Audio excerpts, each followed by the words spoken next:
దేశవ్యాప్తంగా మార్చ్ 17వ తేదీ నుండి 21వ తేదీ వరకు ప్రొటెస్ట్ వీక్ ని అబ్జర్వ్ చేస్తున్నాం.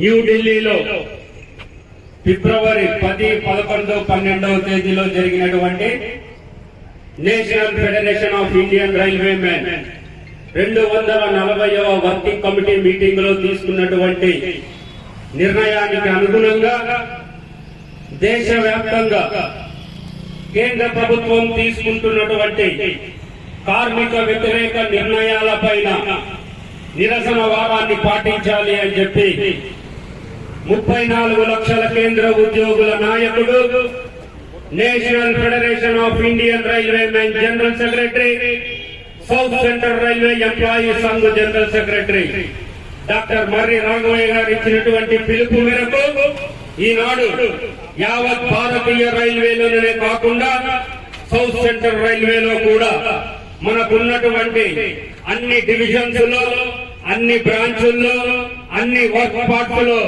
ఈనాడు మనం నిరసన దినాన్ని పాటిస్తున్నాం.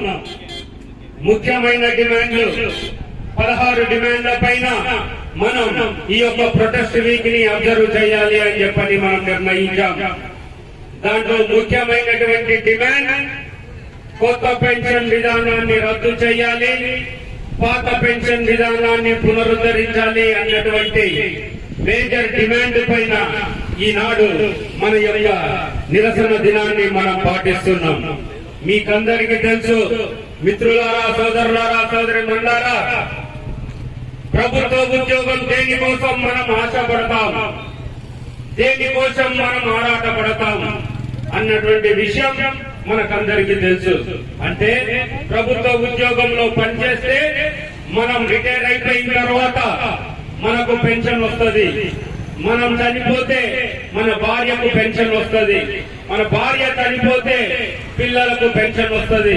అన్మ్యారీడ్ డాటర్ గాని, డైవర్స్డ్ డాటర్ గాని, డిపెండెంట్ డాటర్ గాని, హ్యాండిక్యాప్డ్ చిల్డ్రన్ గాని ఉంటే వాళ్లకు పెన్షన్ వస్తుంది. కానీ దానికోసం మనం ఈనాడు ఆరాటపడుతున్నాం.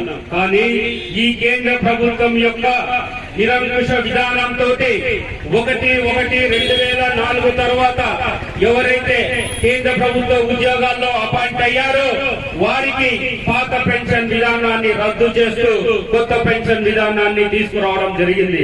దీన్ని మొదటి నుండి వ్యతిరేకించినటువంటి ఏకైక organization South Central Railway employees Sangh, ఏకైక ఫెడరేషన్ NFIR, ఏకైక నాయకుడు డాక్టర్ మర్రి రాఘవయ్య గారు అన్నటువంటి విషయాన్ని మనం అందరం కూడా గుర్తించాల్సినటువంటి అవసరం ఎంతైనా ఉంది అన్నటువంటి విషయాన్ని ఈనాడు నేను మీకు తెలియజేస్తున్నాను.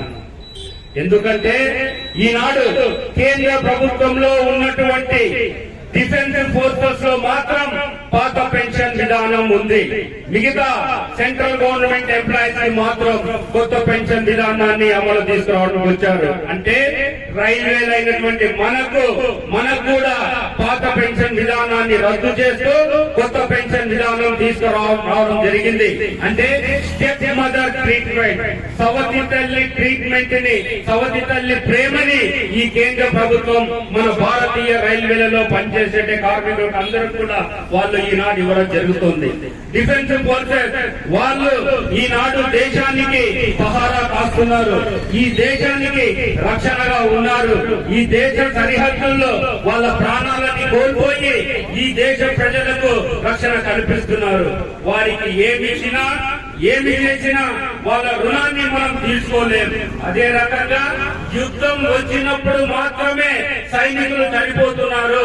విధి నిర్వహణలో ప్రతిరోజు మన రైల్వే కార్మికులు చనిపోతున్నారు అని కేంద్ర ప్రభుత్వానికి చాటి చెప్పినటువంటి ఏకైక నాయకుడు డాక్టర్ మర్రి రాఘవయ్య గారు అన్నటువంటి విషయాన్ని మీరందరూ కూడా గ్రహించాలి. అంటే Indian railway working system is a unique, uncommon and uncomparable. అంటే భారతీయ రైల్వేల యొక్క పనితనాన్ని వేరే దానితో పోల్చొద్దు.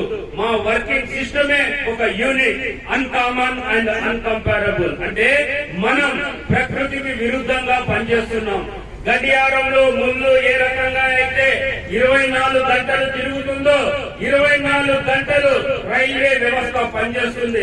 అంటే రైల్వే కార్మికులు పనిచేస్తున్నారు, వాళ్ళ రక్తాన్ని ధారపోస్తున్నారు, వాళ్ళ చెమటని ధారపోస్తున్నారు, వాళ్ళ కుటుంబాలని త్యజిస్తున్నారు. కుటుంబాలకు దూరంగా పనిచేసి ఈ యొక్క భారతీయ రైల్వేలని విజయ పదంలో నడపడానికి ఈ భారతీయ రైల్వేలలో ప్రయాణిస్తున్నటువంటి ప్రయాణికులను సురక్షితంగా గమ్యస్థానానికి చేర్చడంలో మన రైల్వే కార్మికుల యొక్క పాత్ర చాలా కీలకం. ఫర్ ఎగ్జాంపుల్, ట్రాక్ మెయింటెనెన్స్ ఉన్నారు, వాళ్ళు నైట్ పెట్రోలింగ్ చేస్తున్నారు, ట్రాక్ ని సంరక్షిస్తున్నారు. ఒకవేళ ఏదైనా సరే అన్టూవర్డ్ ఇన్సిడెంట్